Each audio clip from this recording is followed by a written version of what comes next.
আসসালামু আলাইকুম, মোর্শেদা মিনি কিচেনে আপনাদেরকে স্বাগতম। আশা করছি আল্লাহর রহমতে আপনারা সকলে অনেক ভালো আছেন। মাত্র একটি ডিম দিয়ে কেকের রেসিপি শেয়ার করব। এই কেকটি আমি চুলায় তৈরি করব। এই কেকটি বানাতে আমি কোনো ইলেকট্রিক বিটার বা ওভেন বা কোনো কাগজও ব্যবহার করিনি। অনেকেই বলেন হাঁড়ির নিচে কাগজ দিলে কেক পুড়ে যায় নিচে থেকে। চুলায় তৈরি কেক হলো এই কেকের কালার হবে ওভেনের মতো এবং এই কেকটি খেতেও হবে ভীষণ মজার। ভিডিওটি শুরু থেকে শেষ পর্যন্ত দেখবেন। একটি বাটিতে ডিম ভেঙে নেব, অবশ্যই রুম টেম্পারেচারে থাকা। ফ্রিজে থাকলে 30 মিনিট আগে বের করে নেবেন। আমি এখানে একটি দেশি মুরগির ডিম ব্যবহার করছি, আপনারা চাইলে যে কোনো ডিম ব্যবহার করতে পারেন। দিয়ে দিচ্ছি 1/4 কাপ চিনি। এখন চিনি এবং ডিম ভালোভাবে মিশিয়ে নেব। এমনভাবে মেশাতে হবে যাতে কালার চেঞ্জ হয়ে যায়। যখন চিনি গলে যাবে তখন বুঝবেন মেশানো হয়ে গেছে। এই কাজটি করতে একটু বেশি সময় লাগতে পারে।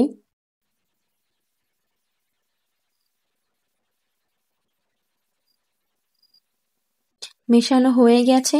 এখন এখানে দিয়ে দিচ্ছি 1/4 কাপ রান্নার রেগুলার তেল।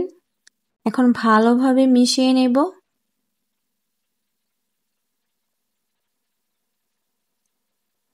মেশানো হয়ে গেছে।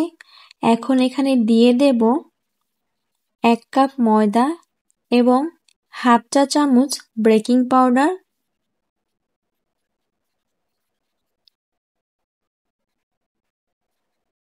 এখন ভালোভাবে মিশিয়ে নেব। ব্যাটারটি ভালোভাবে মেশাতে হবে। খেয়াল রাখবেন এখানে যেন কোনো লাম্পস বা দানা না থাকে।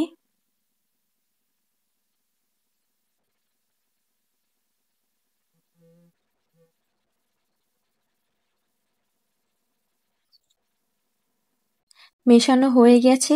এখন এখানে দিয়ে দিচ্ছি হাফ চা চামচ ভ্যানিলা এসেন্স। বাড়িতে যদি ভ্যানিলা এসেন্স না থাকে তাহলে হাফ চা চামচ লেবুর রস দিতে পারেন, এতে ডিমের গন্ধ দূর হয়ে যাবে।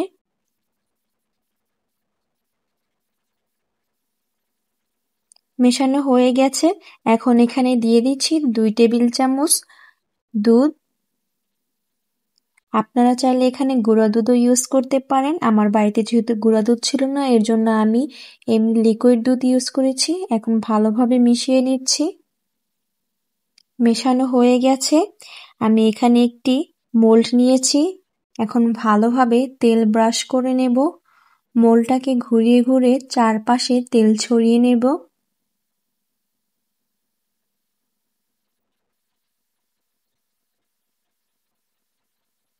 এখন এখানে হালকাভাবে ময়দা মেশাবো।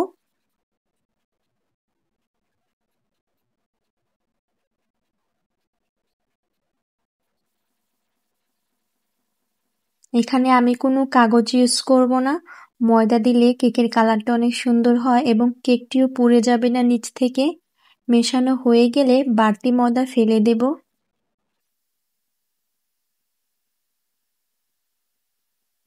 এবার আমি মোল্ডের ভিতর বেটার ঢেলে দেব।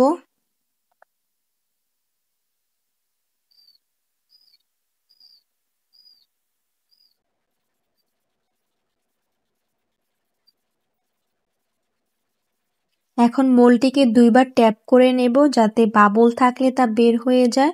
চুলায় একটি হাঁড়ি বসিয়ে 5 মিনিট হিট করে নিয়েছি। নিচে একটি স্ট্যান্ড বসিয়ে দিয়েছি। এখন মোল্ডটি বসিয়ে দেব এবং ঢাকনা দিয়ে ঢেকে দেব।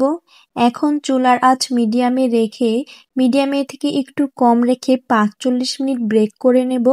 অনেকের মনে প্রশ্ন আসে হাঁড়ি পুড়ে যাবে কিনা। শেষে আপনাদের দেখিয়ে দেব হাঁড়িটি পুড়ে নাই একটু। যদি আপনারা ওভেনের মতো কালার আনতে চান তাহলে কাচের ঢাকনা দেওয়া যাবে না। ফিরে এলাম 30 মিনিট পর।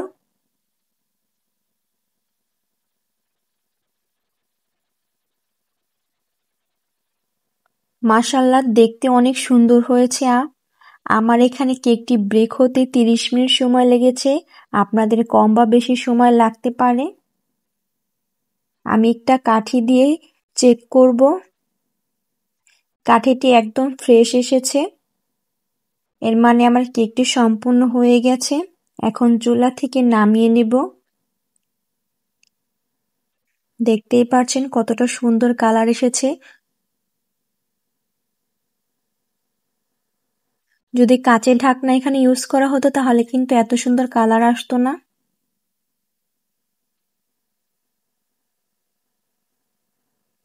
এখন আপনাদের হাঁড়ির অবস্থা দেখিয়ে দেব।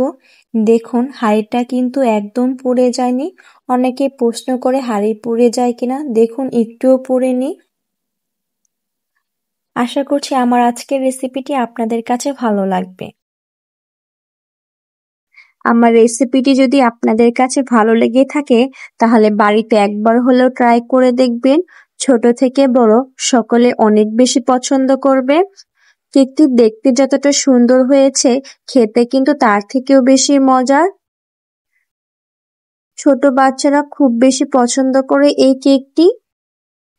যারা এখন আমার চ্যানেলটি সাবস্ক্রাইব করেননি অবশ্যই চ্যানেলটি সাবস্ক্রাইব করে দিবেন এবং পাশে থাকা বেল বাটনটি অন করে দেবেন পরবর্তী নোটিফিকেশন সবার আগে পাওয়ার জন্য।